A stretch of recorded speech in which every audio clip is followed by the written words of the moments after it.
इस कार्यक्रम के मुख्य सूत्रधार हमारे सारे समाज के अधिकारीगण, पदाधिकारीगण, मेरे से पहले बड़े सुंदर भजन बहन जी ने भी बोली और भाई विवेक जी ने भी, तो बड़ा अच्छा गाते हैं ये लोग तो। और मैं पूछ रहा था तो बता रहे थे कि वो बस उनको अच्छा लगता है इसलिए वो गाते हैं। और इस कार्यक्रम का बड़े सुंदर संचालन कर रही बहन गीता जी, उपस्थित धर्म प्रेम से जिनो श्रद्धामयी मन शक्ति। मुझे याद आता है कि अकबर के दरबार के अंदर 9 रत्न होते थे, 9 विशेष व्यक्ति होते थे। 9 में से एक तानसेन भी होते थे। तानसेन को राजकवि बोलते थे, संगीतकार बड़े अच्छे थे। कहते थे जब मुगल बादशाहों को सुनते थे, उनको पूछते थे कि धरती के ऊपर तुम्हारे जैसा दूसरा भी कोई संगीतकार हुआ क्या? तानसेन कहता कि मेरे जैसा किसी दरबार में तो नहीं होगा, क्योंकि दरबार में मेरे जैसा कोई गाने वाला ऐसा व्यक्ति है नहीं इस दुनिया के अंदर तो जो आपके दरबार के अंदर है। लेकिन मैं जानता हूं कि मेरे से बेहतर, मेरे से कहीं ज्यादा अच्छा गाने वाला भी है। तो बादशाह कहते हैं कि तुमसे बेहतर गाने वाला, तुमसे अच्छा गाने वाला वो कौन हो सकता है धरती के ऊपर? कहने लगे मेरे गुरु ने हरिदास। वो कहने लगे हरिदास आपके गुरु, क्या मैं उनको सुन सकता हूँ? तो कहने लगे कि सुनना बड़ा मुश्किल है, निवेदन करना पड़ेगा, पूछना पड़ेगा। तो जाते हैं बादशाह जाते हैं, जाकर के हरिदास से कहते हैं कि आप हमारे दरबार को बनाइए और हम आपका राग सुनना चाहते हैं, आपका संगीत सुनना चाहते हैं, गीत सुनना चाहते हैं। कहते हैं कि आप बड़ा ऊंचा गाते, बड़ा अच्छा गाते हो। हरिदास ने उसकी तरफ देखा और जाकर के कह दिया कि तुम जाओ वापिस, मेरे पास फालतू का समय नहीं है, काम करने दो मुझे, क्या हम खोदनी है, फावड़ा चलाने दो। उसकी तरफ नहीं देखा तो बादशाह थोड़ा सा रूठ करके वापिस चला जाता है। जाकर के फिर तानसेन से पूछता है कोई उपाय है, मैं उनका गीत सुन सकूं? वो कहते हैं कि आप बादशाह बन करके गए हो, और वो किसी बादशाह को बादशाह नहीं मानता, वो एक को ही बादशाह मानता है और वो बादशाह परमात्मा है। वो उस बादशाह के लिए जाता है, परमात्मा के लिए जाता है। तो क्या करें? आप तो नहीं सुन सकते। हाँ, ऐसा करो कि वो जिस समय परमात्मा के लिए गीत गाते हैं उस समय तुम जाओ, जा करके चोरी से कहीं छुप करके बैठ जाओ, और वही एक तरीका है, आप उसको सुन सकते हो। तो बादशाह सुबह सुबह उठ करके 3:30 बजे के लगभग और जाकर के झाड़ियों के अंदर छुप जाता है। और उधर सुबह की ब्रह्म वेला के अंदर वो उठते हैं हरिदास, और उठते हैं तो परमात्मा की गीत गाने लगते हैं। वो गाते हैं, गाते गाते कब भोर हो गई, कब सूरज निकल गया, बादशाह को नहीं पता था। वो अचेत सा था, उसके भीतर है ना चेतना काम नहीं कर रही थी। उसको ये नहीं पता था कि वो बादशाह है या कहीं राज्य संभालना है। वो सब कुछ भूल गया था और भूल करके जड़ की तरह बैठा था। पीछे व्यक्ति, किसी ने हाथ पर कंधे के ऊपर हाथ रखा और कहा बादशाह उठिए। पीछे मुड़ करके कहा कि हाँ क्या बात है? और कहा कि उठिए यार, क्या बात है? अब तो संगीत खत्म हो गया, आपने सुन लिया जो सुनना था। और वो बादशाह उस समय कहता है कि क्या इससे मतलब इतना अच्छा, इतना ऊंचा कोई गाने वाला कभी भी हो सकता है? वो कहने लगे कि तानसेन तुम्हारा संगीत तो मुझे फीका लगने लग गया। और तानसेन से कहता है कि अब मैं तुम्हारा संगीत नहीं सुन पाऊंगा, क्योंकि मैंने जिस संगीत को सुना है, मैंने आज से इससे बढ़ करके कोई संगीत मैंने सुन पाया, उसके इससे कम मैं नहीं सुन पाऊंगा। तानसेन कहता कि महाराज दरबार का भी तो फर्क है। वो कहता है दरबार का भी फर्क है, मैं एक छोटे दरबार का कवि हूँ, मैं एक छोटे दरबार का संगीतकार हूँ, भले ही आप बादशाह हो इस भारत के, इस हिंदुस्तान के, लेकिन ये जो कवि है ना, ये जिस बादशाह के दरबार में गाता है वो सृष्टि का, वो ब्रह्मांड का बादशाह है। इतनी बड़ी कायनात के बादशाह के सामने कोई छोटा मोटा व्यक्ति नहीं गाता होगा, वो तो कोई मेरे से बड़ा ही होगा। मैं ये बात इसलिए कह रहा हूँ क्योंकि जो व्यक्ति अपने लिए गाता है, अपने स्वभाव के लिए गाता है, अपनी मस्ती के लिए गाता है, वो व्यक्ति जो जब गाता है ना तो उसका हृदय उन शब्दों के भीतर होता है। और आपके गायन के अंदर वो विशेषता है, आप हृदय से जुड़ करके गाते हो। आप गाओ इसको अच्छे से और सबको आनंद दो, क्योंकि आप इसके पीछे आपका कोई व्यवसाय जुड़ा हुआ नहीं है, परमात्मा ने कला दी है आपको, तो गाओ आप, हम सबको अच्छा लगता है गाना। तो मैं अब आज का विषय लेकर के आगे चलता हूँ बात को। हमारे जीवन के अंदर सुख कैसे पैदा हो, हम सुखी कैसे रह सकें। पहले तो हमें ये देखना होता है कि सुख वास्तव में होता क्या है। जो मनुष्य का जीवन है ना वो बीच का जीवन है। एक जीवन उससे ऊपर का है और एक जीवन उसके नीचे का है। मनुष्य बीच में अटका हुआ है। वो जब ऊपर उठना चाहता है अपने कर्मों के कारण तो वो देवत्व की तरफ जाता है, और जब वो अपने कर्मों के कारण नीचे जाता है तो वो पशुता की तरफ जाता है। तो ये जिसको हम सुख मान रहे हैं, वो सुख ऊपर बढ़ना है या सुख नीचे जाना है, वो उस व्यक्ति की बुद्धि के ऊपर, व्यक्ति के निर्णय के ऊपर निर्भर करता है। जो बुद्धिमान लोग वो होते हैं जो पुरुषार्थ, परिश्रम, मेहनत, कठिनाइयों को झेल करके ऊपर की तरफ जाते हैं, और ऊपर जब जाते हैं तो वो अपने जीवन को सुखी पाते हैं, क्योंकि वो ऊंचाई की तरफ बढ़ रहे हैं। और ऊंचाई की तरफ बढ़ने का मतलब है देवत्व की तरफ जाना। लेकिन कुछ लोग ऐसे होते हैं जो कठिनाइयों को हटा करके सुख सुविधाओं के साथ में वो जीना चाहते हैं, और उस जीवन के अंदर वो बहुत कुछ करना नहीं चाहते। उनको दुखों से वो अपने आप को हटाना चाहते हैं, पीड़ाओं से हटाना चाहते हैं, और वो ये देखते हैं कि नहीं, ऊपर जाने से तो कोनियाँ फूटती हैं, पैरों के बल चलना पड़ता है, अकड़ करके चलना पड़ता है, वहाँ कठिनाई बहुत है।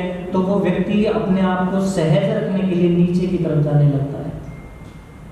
और नीचे क्योंकि पशुता का जीवन होता है, नीचे सरलता का जीवन होता है। मनुष्य को मनुष्य बनने के लिए भी एक संघर्ष के साथ में अपने जीवन को बनाए रखना पड़ता है, और देवत्व को पाने के लिए तो और भी ज्यादा कठिनाइयां मनुष्य के जीवन में आती है। अब इस देवत्व की तरफ जाने वाले जो व्यक्ति अपने जीवन को सुखी मानते हैं, सौभाग्यशाली मानते हैं, तब तो बात ठीक। लेकिन जो लोग अपने जीवन को ऊपर न उठा करके वो मनुष्यता से भी नीचे गिरा करके जो ये सोचते हैं कि नहीं, फिसलने में थोड़ा सा आनंद आता है, क्योंकि फिसलने में प्रयास नहीं करना पड़ता है आदमी को, और फिसलना वहाँ होता है जहाँ नीचाई होती है, पशुता की तरफ होता है। और पशुता के संस्कार व्यक्ति के चित्त के अंदर गहरे होते हैं, बहुत होते हैं, और देवत्व के संस्कार जो होते हैं वो कम होते हैं, क्योंकि देवत्व को जब पाया है ना वो बहुत कम बार पाया है, और पशुता को जब पाया है ना बहुत बार पाया है, क्योंकि प्राणियों के अंदर जो पशुता है मनुष्य से नीचे वो बहुत तरह की योनियां हैं। मनुष्य से नीची सारी योनियां हैं, पशुओं की, पक्षियों की, जलचर, जलों के अंदर रहने वाले हैं, थलचर हैं, नभचर हैं, अंडज हैं, उद्भिज हैं, जेरज हैं, जरायुज, जितनी सारी योनियां हैं वो सारी की सारी मनुष्य से नीची योनियां हैं। वहां हमने बहुत बार जीवन जिया है, इसलिए उसके संस्कार गहरे हैं, तो वो हमें ज्यादा आकर्षित करते हैं। और आकर्षण क्योंकि वहां ज्यादा है पशुता की तरफ, इसलिए मनुष्य को सरल लगता है, आदमी को सरल लगता है वहां जाना। देवत्व के संस्कार कम हैं, और वो संस्कार कम होते हुए भी ज्यादा कठिनाइयों से युक्त है, इसलिए आदमी का ऊपर चढ़ना थोड़ा सा उससे भारी मालूम पड़ता है, और उस भारी को वो व्यक्ति दुख समझ बैठता है। जो दुख वास्तव में सुख होना चाहिए था, सुख था, अनुभव करना चाहिए था, लेकिन वो उसको दुख समझ बैठता है। अब मैं इन तीन बातों को इस बात को मैं तीन तरह से कहने का प्रयास करूंगा। पहले लूंगा संस्कार, क्योंकि संस्कार के बिना निश्चित रूप से व्यक्ति के जीवन का बोध व्यक्ति को नहीं हो पाता। इस दुनिया में आदमी को छोड़कर के जितनी योनियां हैं, जितने भी प्राणी हैं, सब प्राणियों को संस्कार की आवश्यकता नहीं पड़ती। प्रकृति उनको वो सब कुछ दे करके पैदा करती है जो उनको जीवन भर चाहिए। किसी कुत्ते को अच्छा कुत्ता बनाने के लिए या मध्यम कुत्ता बनाने के लिए किसी विश्वविद्यालय की या किसी शिक्षा की आवश्यकता नहीं होती। वो जो कुत्ती पैदा कर देती है, कुतिया पैदा कर देती है, वो पूरा कुत्ता ही पैदा करती है, उसके निर्माण के अंदर कोई विशेषता नहीं होती। किसी गाय के बछड़े को किसी आप तालाब में डाल दें या किसी जगह डाल दें, उसको ये नहीं बताना पड़ता कि तूने अभी तक तैरने की शिक्षा नहीं ली थी तो इसलिए तू अभी पानी में क्यों कूद पड़ा। नहीं, माँ उसको गर्भ के अंदर ही बता देती है, सिखा देती है, या प्रकृति उसको पहले से वो ज्ञान दे देती है। वो जैसे ही पानी में कूदता है तो वो तैरना सीख ही जाता है, उसको बाहर के ज्ञान विज्ञान की आवश्यकता नहीं होती। इस पक्षियों के जगत के अंदर भी सारी जितनी भी जातियां हैं, जितनी योनियां हैं, उनको बाहर से किसी चीज की आवश्यकता नहीं पड़ती, क्योंकि प्रकृति सब कुछ दे करके पैदा करती है और उसको जो दिया गया है वैसा ही रहना होता है। कभी कोई कुत्ता नहा धो करके गधा नहीं बन पाया और कभी कोई गधा हाथी या घोड़ा नहीं बन पाया, क्योंकि प्रकृति ने उसको वैसे ही गुण कर्म और स्वभाव दिए। लेकिन आदमी का बच्चा ऐसा है, आदमी के बच्चे को जो शिक्षा नहीं दी जाएगी वो नहीं बन पाएगा। अगर जीवन के अंदर सीख नहीं मिलेगी उसको तो वो कुछ भी नहीं बन सकता। वो आदमी का बच्चा आदमी भी नहीं बन सकता अगर शिक्षा नहीं मिले तो। कतई उल्टा है ये। एक तरफ से तो कहने के अंदर एक तरफ से तो है कि प्रकृति ने कुछ नहीं दिया, क्या सारा सब कुछ उसको इस दुनिया के अंदर सीख करके ही जानना पड़ेगा। और दूसरी तरफ ये अवसर भी दिया है, ये वरदान भी है कि ये आदमी वो चीज है जिसको जितना ज्यादा सिखाया जाता है, जिसको जो सिखाया जाता है, ये वो बनने को ये तत्पर रहता है, राजी होता है, ये बनने की योग्यता रखता है। इस आदमी के भीतर वो सारी चीजें हैं। इसको गधा बनाओ तो गधा बनेगा, बंदर बनाओ तो बंदर बनेगा, इसको आदमी बनाओ तो आदमी बनेगा, इसको महापुरुष बनाओ तो महापुरुष, चोर बनाओ तो चोर, इसको कोई योगी बनाओ तो योगी और योद्धा बनाओ तो योद्धा। सारे के सारे गुण प्रकृति ने इस व्यक्ति के भीतर दिए। लेकिन एक बात कही, और वो बात ये कही कि तेरे संस्कारों के ऊपर तेरा जीवन आधारित होगा। जो तुझे संस्कार दिए जाते रहेंगे तो तेरा जीवन वैसा का वैसा बनता जाएगा। इसलिए हमारी जो वैदिक पद्धति है, उस वैदिक पद्धति ने मनुष्य के पूर्णता की तरफ जाने के लिए, पूर्ण मनुष्य हो जाए, उसके लिए 16 संस्कारों का एक संग्रह दिया है, एक अवसर दिया है। और उसने कहा है कि ये 16 अवसर ये मनुष्य के भीतर बदलाव के अवसर हैं। ये बदलाव ठीक निश्चित समय के ऊपर एक बदलाव लाना होता है। अगर उस समय वो बदलाव चूक जाए तो व्यक्ति के भीतर वो कला नहीं आ पाएगी, वो व्यक्ति की कला मर जाएगी। और उस कला के अंदर सबसे बेहतरीन जो समय है वो जब तक वो विद्यालय तक नहीं पहुंच पाता। विद्यालय से पहले का जो जीवन है सबसे महत्वपूर्ण समय है। मैंने सुना है एक नगर से बाहर एक खेत के अंदर एक बुढ़िया अपने बच्चे के साथ में रहती थी। अधेड़ उम्र की, 45-50 साल की उम्र थी। बच्चा 13-14 साल का था। वो जाता, उसका पिता नहीं था बच्चे का। वो माँ ही उसकी देखभाल करती और घर के पास में माँ ने अपने समय को बिताने के लिए फुलवारी लगा रखी थी, तरह तरह के फूल थे। दिन भर वो उस फूलों की देखभाल करती और जो फूलों को आवश्यकता पड़ती, खाद की आवश्यकता पड़ती खाद डालती, पानी की आवश्यकता पड़ती पानी डालती। दिन भर उसके अंदर घास निकालती रहती, उन फूलों से प्रेम करती, उनकी धूल झाड़ती, फूलों को चूमती और कहती कि तुम मेरे जीवन के प्राण हो। उन फूलों से बहुत उसका स्नेह था और वो फूल उसके स्नेह को पा करके बहुत ज्यादा खिल गए। वो इतने सुंदर थे कि आसपास में उनके बराबर कोई फूल दिखाई नहीं देते थे। शहर के लोग आते, उस बगिया को देखते और बगिया को देख करके उस महिला की बड़ी तारीफ करते, कहते कि कितनी सुंदर बगिया खिलाई तुमने, कितनी मेहनत की होगी। और एक दिन वो महिला बीमार हो गई। बीमार हुई तो बच्चे ने कहा कि माँ 2-3 दिन हो गए तुझे बीमार हुए, तुम जाओ शहर के अंदर और जा करके दवाई ले लो। माँ ने कहा कि बेटा इस फुलवारी को कौन देखेगा, इस देखभाल कौन करेगा, अगर मैं चली गई तो ये सारे फूल कुमला जाएंगे, मुरझा जाएंगे। बेटा कहने लगा कि माँ इतने दिनों से मैं देखता हूँ तुम्हें काम करते हुए, मैं सब कुछ सीख गया हूँ, तुम जाओ और मैं फिक्र कर लूंगा, मैं देखभाल कर लूंगा इसकी, तुम आराम से जाओ और जा करके अपनी दवा पानी कर लो। माँ ने कहा कि ठीक है मैं जाती हूँ, और माँ चली जाती है शहर के अंदर, और बच्चा अब फुलवारी की देखभाल करने लगता है। एक दिन बीता, जैसा जैसा माँ करती थी, चारों तरफ घूमता वो बच्चा फुलवारी के अंदर, एक एक फूल को चूमता, उनकी पत्तियों की धूल झाड़ता, उनके ऊपर पानी बिखेरता, उनकी घास उखाड़ता, और फिर उसके ऊपर मेड़ के ऊपर बैठ जाता। एक दिन बीता, 2 दिन बीता, तीसरे दिन वो बच्चा देखने लगा कि पत्तियां मुरझाने लगी।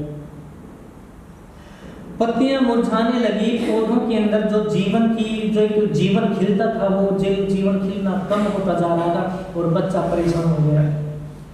बच्चे ने देखा भूल कहाँ हुई है, कहाँ किस देखभाल के अंदर कमी रह गई। वो और ज्यादा देखभाल करता, बार बार पत्तियों को झाड़ता, चूमता, प्रेम करता, घास को उखाड़ता बाहर, और उनके अंदर ही बैठा रहता। लेकिन 4-5 दिन बीत गए, माँ नहीं आई अभी तक, और फूल जितने भी ऊपर लगे हुए थे वो टूट टूट करके नीचे गिरने लगे। नीचे गिरते गिरते बच्चा अब रोने लगा। उसको अब कोई कारण नहीं लगा कि मुझे कहाँ भूल हुई है, उसकी कुछ भी समझ में नहीं आ पा रहा था। छठे दिन जब माँ आई वापिस, माँ ने देखा दूर से फुलवारी तो सारी की सारी नष्ट हो गई। माँ खड़ी हो गई दूर, बच्चे ने देखा माँ आ गई है, और बच्चा भागा माँ के पास जाकर के लिपट करके रोने लगा, और माँ से कहने लगा कि माँ मुझे नहीं पता भूल कहाँ हुई, सारा दिन इन फूलों के साथ में रहता था, मैंने तुम्हारी तरह काम किया, इसकी देखभाल की, इसके पत्तों के ऊपर से मैंने धूल झाड़ी, पत्तियों को मैंने, फूलों को चूमा, प्रेम किया, इसकी धूल, इसके अंदर जो खरपतवार थी उसको निकालता रहा, इसके सारे पत्तों के ऊपर पानी डालता रहा, और सब बातें बता बता करके माँ को कहने लगा कि पता नहीं क्या बात थी, ये सारी फुलवारी सूख गई। माँ ने बेटे के सिर के ऊपर हाथ रख करके कहा कि बेटा रो मत, मैं समझ गई भूल कहाँ हुई। बेटे ने माँ की तरफ सिर उठाया और कहा क्या बात हुई माँ? वो कहने लगी कि बेटा चल फुलवारी के पास में, उन पत्तों के पास में चलते हैं जिनको तुमने धूल को झाड़ा था। माँ ने उसको सब बताया कि देखो तुमने सब अच्छे से किया, लेकिन बेटा इन फूलों की, इन पेड़ों की जान जो होती है, इनका जीवन जो होता है, इनकी आत्मा जो होती है, वो तो जड़ों में होती है। तुमने फूलों के ऊपर पानी तो डाला, पत्तों के ऊपर भी पानी डाला बेटा, सब कुछ तुमने किया, लेकिन जड़ों को पानी डालना भूल गया। और क्योंकि जड़ों के साथ ही तो जीवन बना था इस पौधे का, और जब जड़ों के अंदर पानी नहीं जाएगा तो इसके अंदर जीवन भी नहीं रह पाएगा, कुछ भी ऊपर से कर लो। बेटा समझ गया, बेटा समझ गया, और कोई बात नहीं, वो फूलों की बात थी, माँ ने फिर से फूल खिला लिए। लेकिन यही घटना आज हमारे घरों के अंदर, हमारे समाज के अंदर पैदा हो गई है। वो जो फुलवारी हमारे घरों के अंदर जो माताओं ने बड़े प्रयास से लगाई, हमारे घरों के अंदर जो छोटे छोटे बच्चे जो खिल रहे हैं, वो उठ रहे हैं, जो अभी पल्लों के अंदर हैं, जो अभी गोद के अंदर है, जो फूलों की तरह खिलना जिनको होता था, वही भूल जो बच्चे के साथ में हुई थी, आज सब माताएं वही की वही भूल कर रही है। उस पौधे की जड़ों के अंदर पानी डालना, उस पौधे को संस्कार देना था, क्योंकि वो संस्कार उसकी आत्मा बनता, उसका जीवन बनता, पौधों के पत्तों तक जाता, फूलों तक जाता। लेकिन आज वही माताएं उन बच्चों के ऊपर से ड्राई क्लीन बहुत सुंदर कर रही हैं, कपड़े बहुत सुंदर पहनाए जा रहे हैं, उनके जूते मोजों से लेकर के, उनके परफ्यूम से लेकर के, सारी सब अच्छी अच्छी चीजें उनको बच्चों को दी जा रही हैं। लेकिन बच्चे की जड़ के अंदर, बच्चों के जीवन को पनपाने वाला जो संस्कार उनके भीतर डलना चाहिए था, सब माताएं भूल गई देना। वो जो संस्कार बच्चे का जीवन बनता हो आगे चल करके, वो बच्चे का जीवन नहीं बन पाता। वो 6 साल 7 साल का बच्चा आकर के कुंभलाने लगता है, और उसको नहीं पता उसको जीना क्या होता, उसको नहीं पता मुझे जाना कहाँ है, उसको दिशाओं का बोध नहीं होता उसकी, क्योंकि उसके जीवन के अंदर उसने देखा है माता पिता का भी जीवन अव्यवस्थित है, उनको पता ही नहीं जीवन का लक्ष्य क्या है।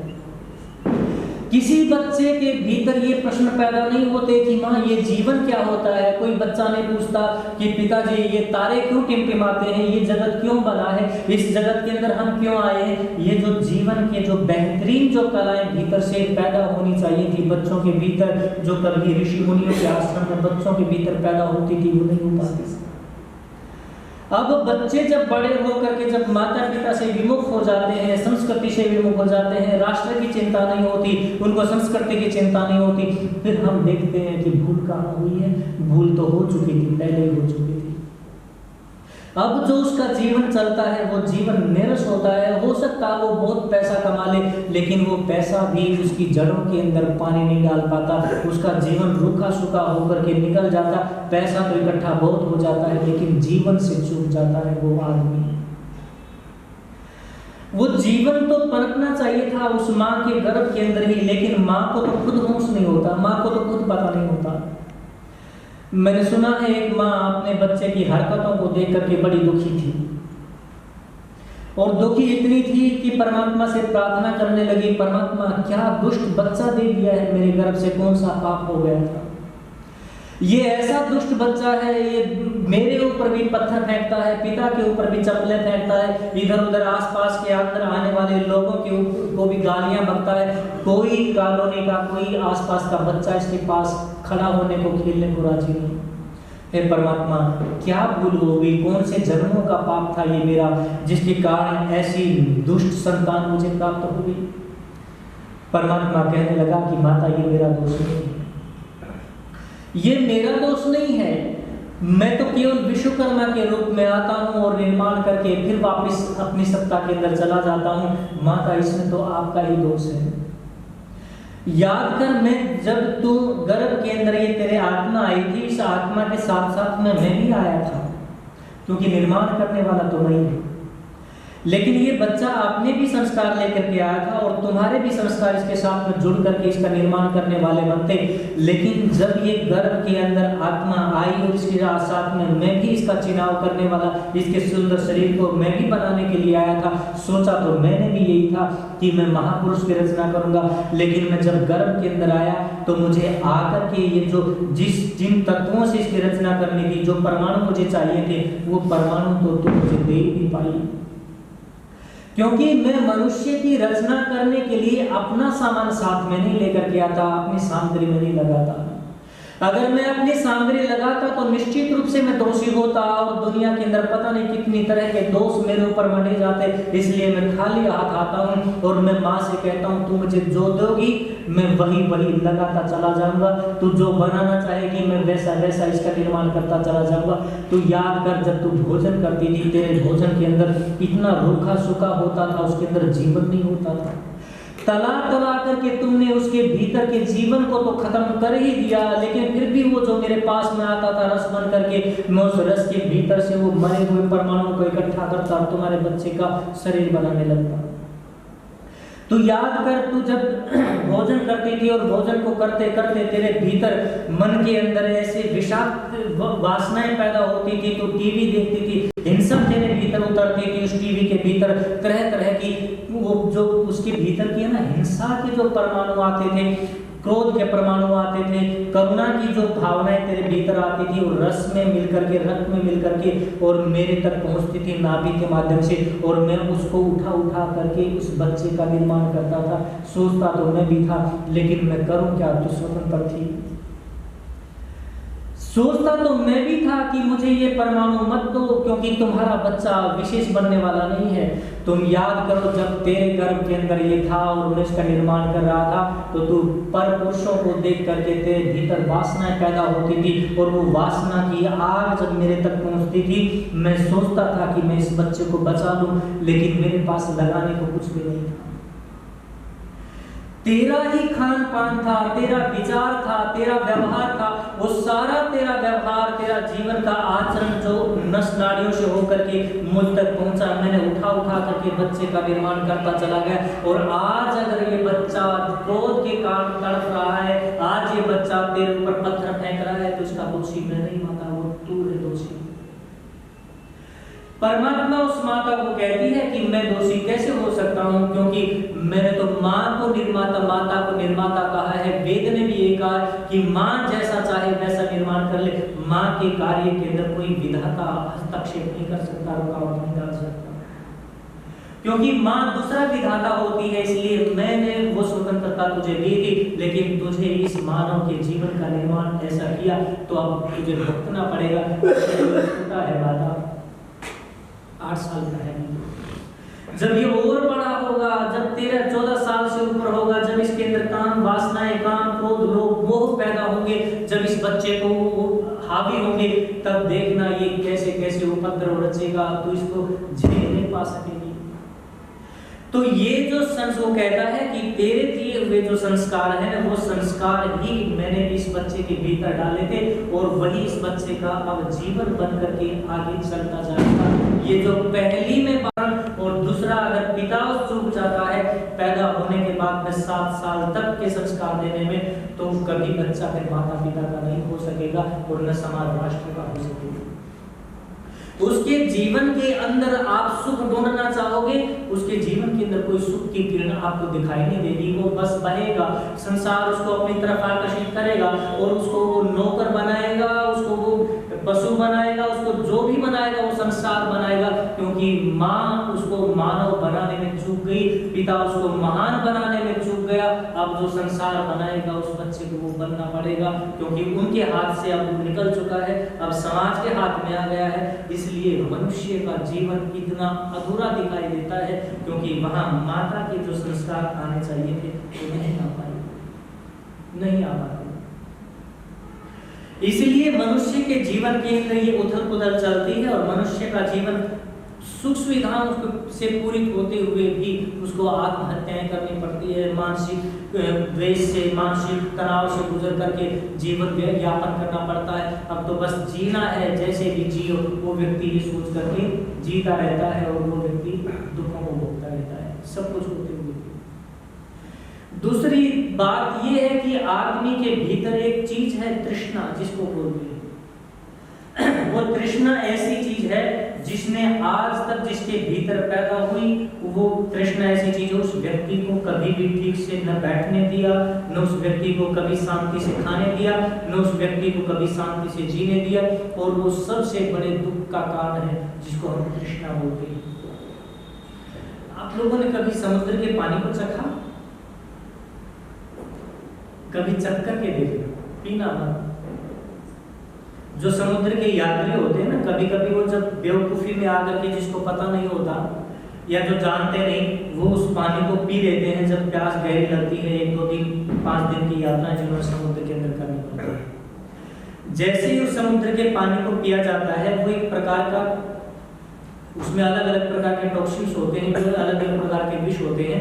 वो विष ऐसी भीतर जाकर के तृष्णा पैदा करते हैं, जिस प्यास के कारण उस व्यक्ति ने उस जल को पिया, उस प्यास को इतना ज्यादा बढ़ा देते हैं, उसको 100 गुना बढ़ा देते हैं, जो पहले थी उससे 100 गुना ज्यादा और प्यास लग जाती है। अब व्यक्ति और पानी की इच्छा करता है, फिर वो पानी पीता, समुद्र का जितना पीता है उससे 100 गुना और बढ़ जाती है, फिर वो और पानी पीता है, और पानी पीता पीता व्यक्ति वहीं मर जाता है। इतना जहर उसके भीतर हो जाता है, वो पानी को छोड़ नहीं सकता, उसमें तृष्णा पैदा हो जाती है, वो छोड़ ही नहीं सकता।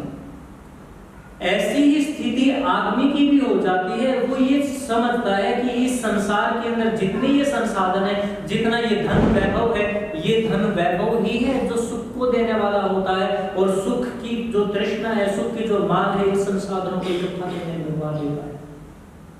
और वो आदमी ये सोचता नहीं, अभी तक ये साइकिल मेरे अनुकूल नहीं है, साइकिल के साथ में मोटरसाइकिल को, ठीक है, अच्छी बात है, ये तो बात वेद भी कहता है कि वयम श्याम पतयो रहना, कि हम धन ऐश्वर्यों के स्वामी बने।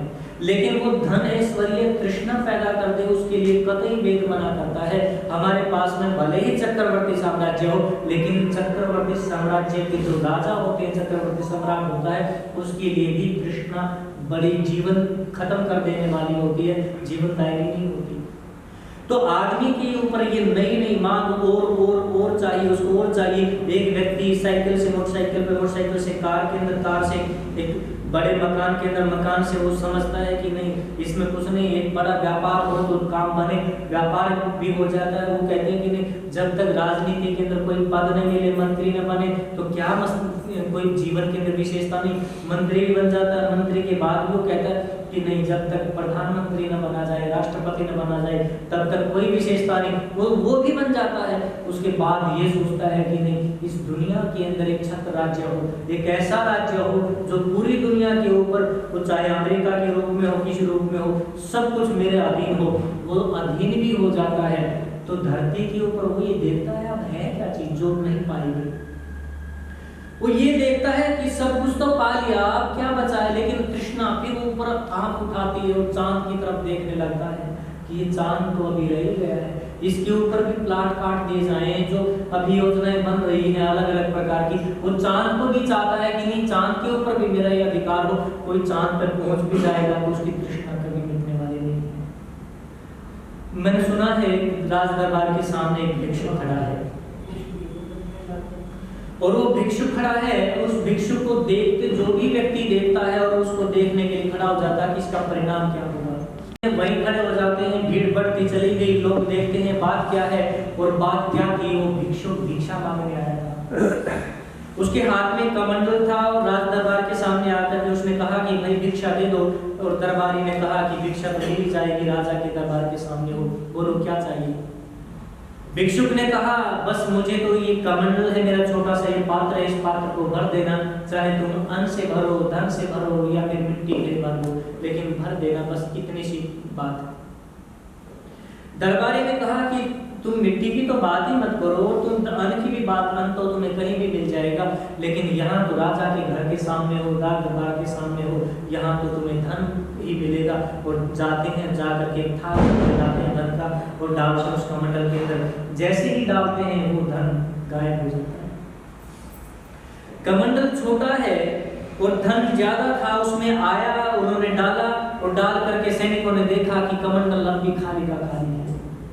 फिर गए लेने के लिए, फिर गए जाकर के, अब की बार 2 लेकर के आए, फिर दोबारा फिर गए 5 लेकर के आए। और लोग बार बार देख रहे थे कि इस कमंडल के अंदर है ऐसा क्या जिसके अंदर डलता है, और डल करके फिर वो खाली का खाली दिखाई देता। राजा तक बात पहुंच गई, राजा तक बात पहुंची। राजा ने कहा कि भाई ये तो अस्मिता का सवाल है, हमारे अहंकार का सवाल है। अगर ये भिक्षुक खाली यहाँ से चला गया तो इस दुनिया के अंदर ये कहेंगे कि किसी सम्राट के दरबार के अंदर से कोई भिक्षुक खाली चला गया। अब वो राजा चलता है अपने साथ में राजकोष से और धन लेकर के चलता है, पेटियां भर करके चलता है, और वो खुद भी देखता है कि बात क्या है, कहानी क्या है, और जाकर के उस कमंडल में डालते जाते हैं, डालते जाते हैं, और कमंडल खाली का खाली रह जाता है, राजकोष खाली हो गया। राजकोष खाली हो गया और राजा ने जब ये कहा मेरे पास कुछ भी नहीं है, भिक्षुक ने कहा महाराज क्षमा मांग लो, माफ कर दूंगा। इस दरबारी ने कहा था कि हम प्रतिज्ञा करते हैं तुम्हारे इसको कमंडल को भर ही देंगे, लेकिन तुम नहीं भर पाए, तुम्हारे पास इतना धन नहीं था, और तुम ही नहीं तुमसे पहले भी पता नहीं कितने सम्राट और जिनके पास मैं न गया कोई नहीं भर पाया इसको, इसलिए क्षमा मांग लो, मैं लौट जाऊंगा। और राजा ने क्षमा मांग ली और क्षमा मांग करके कहा कि मैं समझूंगा, तुमने मुझे क्षमा कर दिया, तुम बता दो ये पात्र क्या है, ये कमंडल क्या है। वो भिक्षु कहने लगा कि महाराज एक बार की बात है, रात के अंधेरे में नगर से बाहर से मैं निकल रहा था, और नगर से बाहर से निकल रहा था तो अंधेरे में मुझे ठोकर लगी, और ठोकर लगी तो मैंने सोचा कि कोई पत्थर पड़ा है, कोई दूसरा न ठुकरा है, इसलिए मैंने उसको उठा लिया। उठा करके मैंने देखा उसको अंधेरे में, रोशनी में जाकर के अपने कुटिया के अंदर जाकर के देखा तो वो तो आदमी की खोपड़ी थी, वो कोई पत्थर नहीं था, आदमी की खोपड़ी थी। और ये जो शमशान जिसमें मैं निकल रहा हूँ, ये तो इस शहर के बड़े लोगों का शमशान था, वहां उनको जलाया जाता था, खोपड़ियां पड़ी थी। तो मैंने उससे क्षमा मांगी, अगर ये जीवित होती और मेरा पैर इसके सिर के ऊपर लग जाता तो तलवार से मेरा गर्दन काट देता ये व्यक्ति, अगर जीवित होता। तो मैंने क्षमा मांगी उससे, क्षमा मांग करके मैंने सोचा कि क्षमा के लिए मैं इसको अपना पात्र बना लेता हूँ, कमंडल बना लेता हूँ, और मैंने उसको कमंडल के रूप में रख लिया। महाराज ये आदमी की खोपड़ी है, ये उन लोगों की खोपड़ी है जो बड़े लोग कहलाए जाते हैं, और ये वो लोग हैं जिनकी मांग इनका पूरा जीवन पूरी नहीं कर पाया, ये और चाहते रहे, और चाहते रहे, इसलिए ये ऐसे आदमी की खोपड़ी है जो तृष्णा वाला व्यक्ति था, जो इसके जीवन में न भर पाई, इसलिए ये अब भी न भर पाएगी और किसी सम्राट से न भर पाएगी। इस खोपड़ी को मैं लिए फिरता हूँ, कोई ऐसा व्यक्ति मिले जो इसको भर सके, लेकिन आज तक नहीं भर पाया, तृष्णा पैदा हो जाती है। कहते हैं कि वो भिक्षुक वहां से निकल करके, जंगल से होकर के निकल रहा था, एक पेड़ के नीचे महात्मा बैठे थे। महात्मा के पास में बैठे विश्राम किया, वो ध्यान मग्न थे। उन्होंने आंखें जब खोली और खोल करके पूछा कहाँ से आए? कहा मैं भटक रहा हूँ और इस खोपड़ी की कार भटक रहा हूँ। मैं ये जानना चाहता हूँ कि कोई है इस धरती के ऊपर ऐसा धन जो इसको भर सके, या कोई ऐसा पदार्थ जो इसको भर सके। मैं मिट्टी नहीं मांगता, कहीं में ऐसा ना हो कि ये धरती खाली हो जाए, मिट्टी से रहित हो जाए और ये दुनिया का होगा क्या। तो महात्मा कहने लगे ऐसी क्या बात है उसमें? वो कहने लगे कि बात ही ऐसी है। और उस महात्मा ने उठाई थोड़ी सी मिट्टी, एक चुटकी, और उस कमंडल के अंदर डाल दी, फेंक दी, और देखा उसने भिक्षुक ने कमंडल लबालब भर गया ऊपर तक। एक चुटकी मिट्टी की उठाई 2 उंगलियों से और उस कमंडल के अंदर डाल दी और कमंडल भर गया मिट्टी से पूरा का पूरा। और अब वो आश्चर्य में भर गया।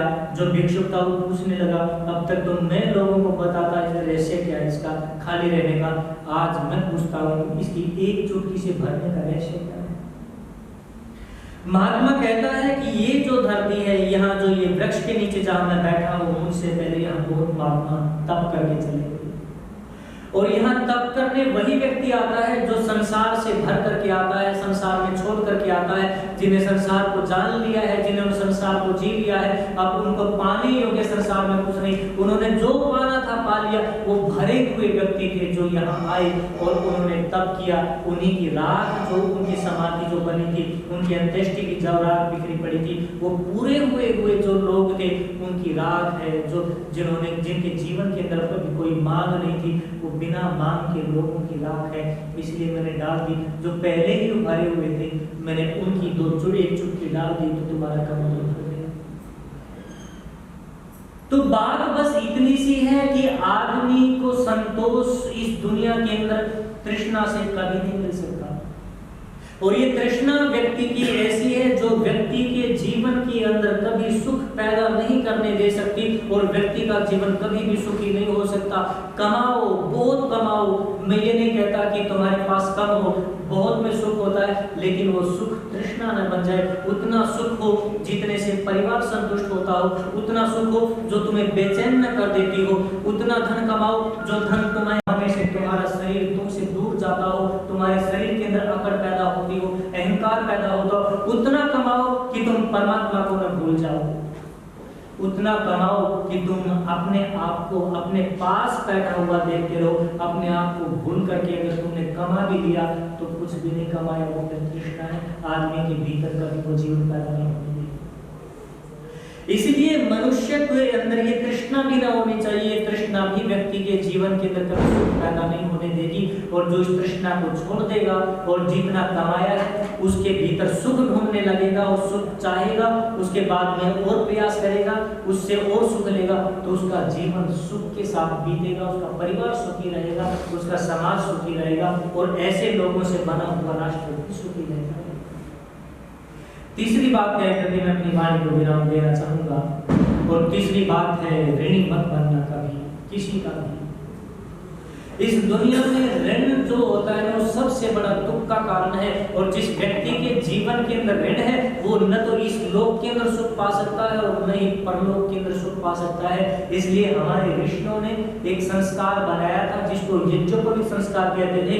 वो यज्ञोपवीत संस्कार इसलिए किया जाता था उस 8-10 साल के बच्चे का, ताकि उस व्यक्ति को उस बच्चे को ये अच्छे से समझा दिया जाए कि इस धरती के ऊपर पैदा हुए हो तो ऋणों से मुक्त होकर के जाना इस जीवन से।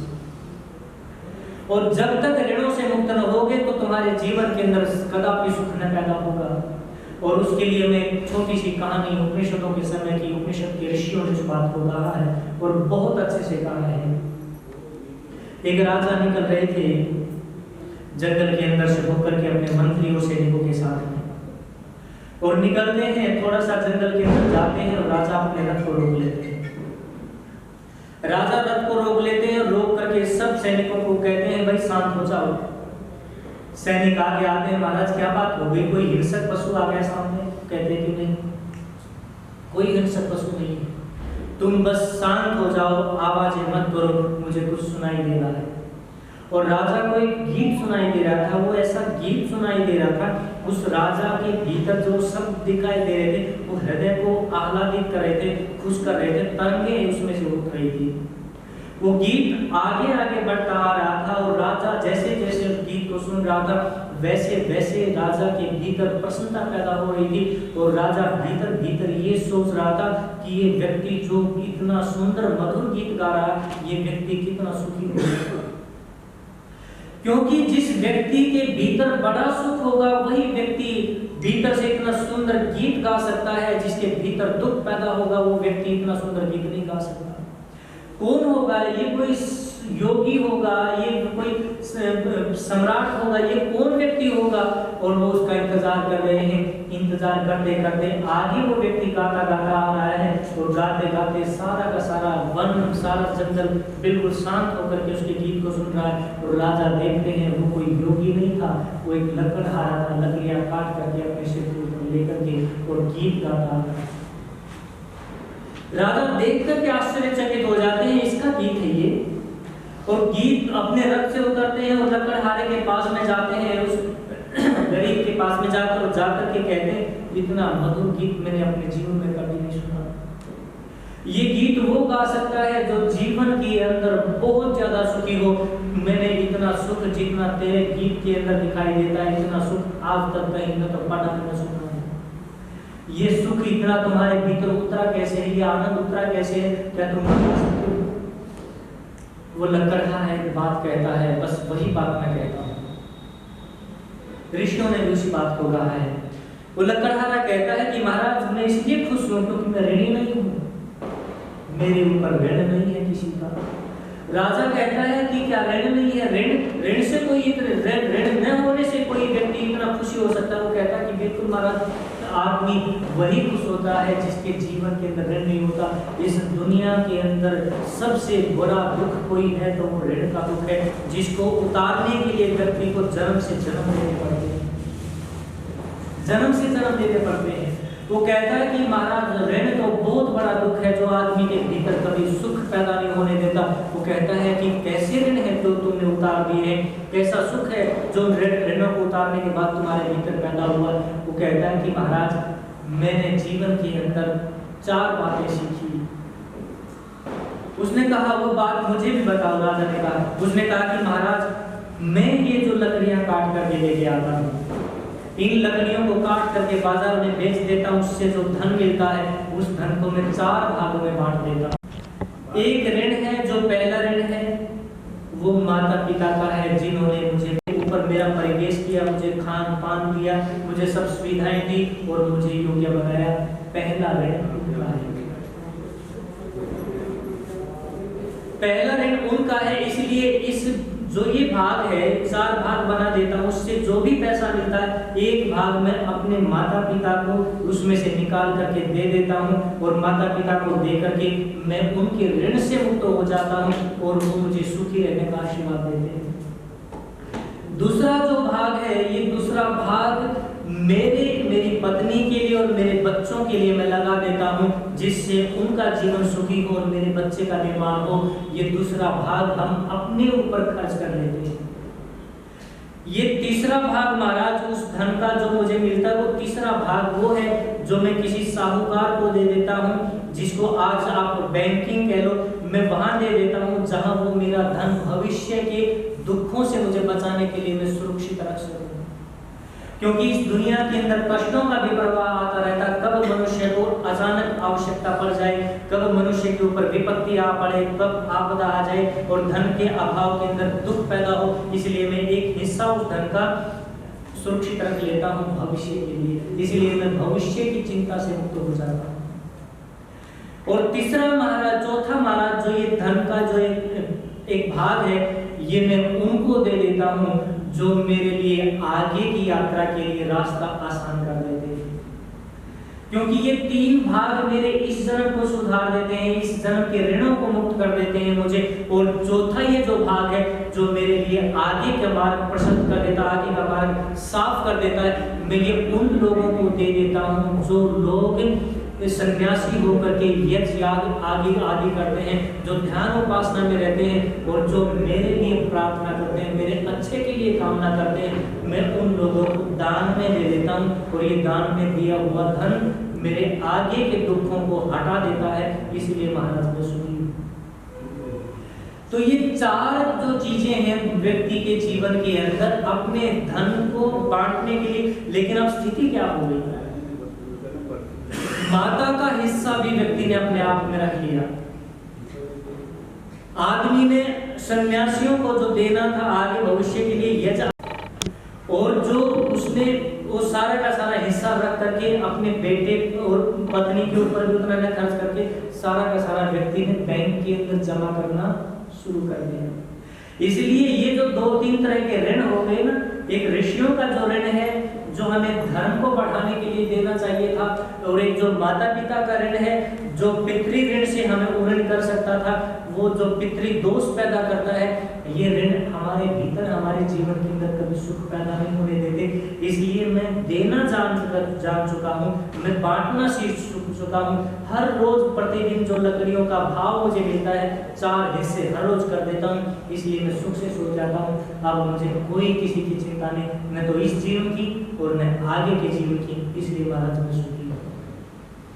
ऋषियों ने कहा है जो भी सुखी होना चाहता है वो ये बातें जीवन के अंदर धारण करे, वो देना सीख ले, वो ऋणों से हटना सीख ले, वो ऋणों से पूर्ण होना सीख ले, वो माता पिता के हिस्से को न मारे, वो तो दे प्रतिदिन दे। वो विद्वानों के जो परोपकार करने वाले लोग हैं उनके हिस्से को न मारे, उनको प्रतिदिन दे, जो प्रतिदिन की है वो इकट्ठा करके महीने में साल में दे, तो वो व्यक्ति ऋणों से मुक्त हो जाता है। और ऋणों से मुक्त हुआ व्यक्ति इस जीवन के परम सुख को, परम सौभाग्य को जीने लगता है। फिर वो जो भी बोलेगा वो सुख से निकला हुआ होगा, लोग सुनेंगे। वो जो भी गाएगा वो दुनिया का सबसे सुंदर राग होगा जिसको गाने आया है। परमात्मा ने हमारे भीतर पता नहीं क्या क्या दे करके भेजा है। परमात्मा ने हमारे को एक ऐसा नृत्य दिया है जिसको नाचने के लिए हम आए हैं, और वो जीवन का सबसे बेहतर नृत्य था, लेकिन आदमी ऋणों के भाव के अंदर ऋणी होकर के वो व्यक्ति नाच नहीं पाता उस नाच को जो नाचने आया है। वो आदमी एक गीत लेकर के आया था, एक संगीत लेकर के आया था, वो गीत उसको गाना था इस जीवन के अंदर बैठ करके, और वो गीत उसके जीवन का सबसे सुंदर गीत होता, लेकिन वो आदमी भूल के कारण नहीं गा पाता, संस्कारों के अभाव के कारण नहीं गा पाता, वो तृष्णाएं उसको नहीं गाने देती उस गीत को, और वो बिना गीत गाए अधूरे जीवन को छोड़ करके चला जाता है।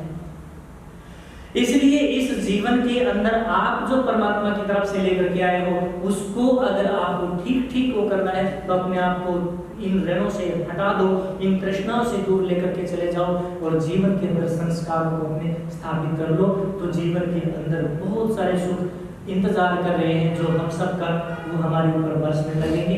बस मैं इन थोड़ी बातों के साथ में अपनी वाणी को विराम दे रहा हूँ। आप लोगों ने मुझे सुना, आप लोगों का बहुत बहुत धन्यवाद। कर्तव्य था, बहुत ही सुंदर ज्ञान रूपी मोती जो बरसे हैं इनके मुखारविंद से। हमने अपने अपने सामर्थ्य के अनुसार, अपनी अपनी समझ के अनुसार लिए। और आचार्य श्री मैं सोच रही थी, मेरे मन मेरी स्मृति मुझे तकरीबन 15 वर्ष पीछे ले गई। मेरे पिता इस सभा में हैं, पता नहीं उन्हें याद होगा या नहीं, लेकिन मैं आपके साथ वो छोटी सी घटना शेयर करना चाहती हूँ। मेरे बच्चों के स्कूल में फैंसी ड्रेस कंपटीशन था।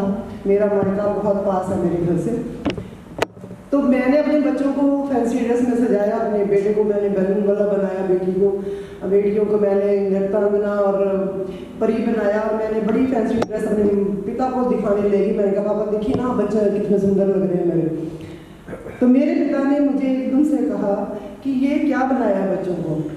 मैंने कहा मैंने बहुत पैसा खर्चा है इनकी फैंसी ड्रेस पर। पिता बैठे, मैं फिर से कह रही हूँ शायद उन्हें याद है, नहीं याद है मुझे। इन्होंने कहा बनाना था ना तो दयानंद बनाती बेटे को, सुभाष चंद्र बोस बनाती बेटे को, अपनी बेटी को महारानी झांसी बनाती। और मैंने वो बात अपने बिल्कुल गांठ से बांधी, और मुझे गर्व है अपने बच्चों पर, क्योंकि मुझे मेरे पिता ने समझा दिया था कि माँ की सोच इतनी बड़ी होती है, वो जो चाहती है वो बच्चा बनता है। वही बात आज आचार्य श्री के मुख से सुनी और मेरी स्मृति भी पीछे भागी, और पूरी घटना वो आज फिर मेरी आंखों के आगे आई। और सच में आज मेरे बच्चे, मेरी बेटी PhD के लिए अमेरिका गई है। शायद कहीं ना कहीं मेरे भी पिता के संस्कार थे उस बात में। उन्होंने जो संस्कार मुझे दिए पता नहीं शायद आज की माएँ वो कर रही हैं, क्योंकि मैं देखती हूँ मोबाइल पकड़ाती हैं, खाना खा रहा बच्चा मोबाइल से खा रहा है। फिर हम चाहेंगे कि हमारी संतानें महर्षि दयानंद बने, हमारी संतानें रानी झांसी बने, हमारी संतानें सरोजिनी नायडू बने, ये हो नहीं सकता। सो आचार्य श्री ने बहुत ही सुंदर, बहुत ही प्यारे खूबसूरत विचार दिए हैं। और दूसरी बात आचार्य श्री ने कही और मुझे मेरे हृदय को छुई कि ईश्वर ने हमें सभी गुण दिए हैं, हम उन गुणों को कैसे उभारते हैं, कैसे उसका इस्तेमाल करते हैं, उस ईश्वरीय ताकत का, ये हमारे ऊपर है। और मेरे हृदय में के करीब 1-2 पंक्तियां बहुत है, मैं आपके साथ शेयर करना चाहती हूँ कि अगर कुछ ना कभी जीवन में समझ में आए, जब तुझसे ना सुलझे तेरे जीवन के धंधे, जब तुझसे ना सुलझे तेरे उलझे हुए धंधे, भगवान के इंसाफ पर तू छोड़ दे बंदे, खुद ही वो तेरी मुश्किल को आसान करेगा, खुद ही वो तेरी मुश्किल को आसान करेगा, जो तू नहीं कर पाया वो भगवान करेगा।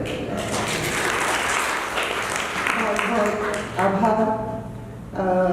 आदरणीय प्रधान जी का सुबह भी आदेश हुआ था, हम भूल गए थे। आज हमारे साथ सुबह पढ़ाते हमारे नए आर्य समाज के सदस्य आदरणीय प्रदीप वर्मा जी हमारे साथ सुबह भी थे और आज भी हैं। उम्मीद करते हैं हम सभी कि इन्हें आनंद आया होगा। आज हमारे आर्य समाज को इन्होंने 15 किलो देसी घी का और 1 बोरी भवन सामग्री की हमें भेंट दी। ये धरती भामाशाह की है, ये धरती दान वीरकरण की है, क्योंकि कबीर ने भी कहा है दान दिए धन घटे कह गए संत कबीर। सो बहुत आभारी है आदरणीय प्रदीप जी आपका, हमारा आर्य समाज ऋणी है हम आपके, बहुत बहुत शुक्रिया आपका। आर्य समाज के समस्त हमारे इस परिवारों की ओर से हम आप सबका आपका हृदय से आभार व्यक्त करते हैं। इसके बाद मैं आचार्य अपने अर्जुन शास्त्री जी इसको निवेदन करती हूँ कि कृपया वो आए, शांति पाठ करें।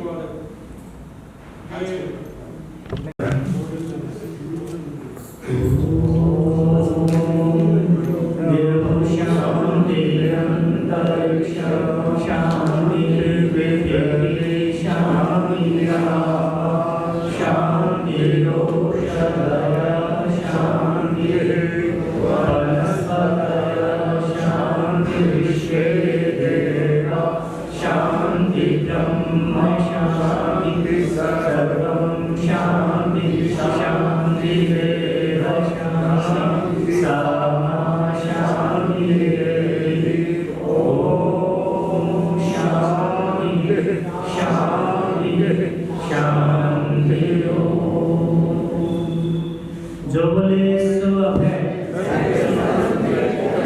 महदेव दयानंद की, मर्यादा पुरुषोत्तम श्री रामचंद्र की, योगेश्वर श्री कृष्णचंद्र की, भारत माता की, देश पर बलिदान होने वाले वीर वीरांगनाओं की, वेद की ज्योति, उनका झंडा प्रणव।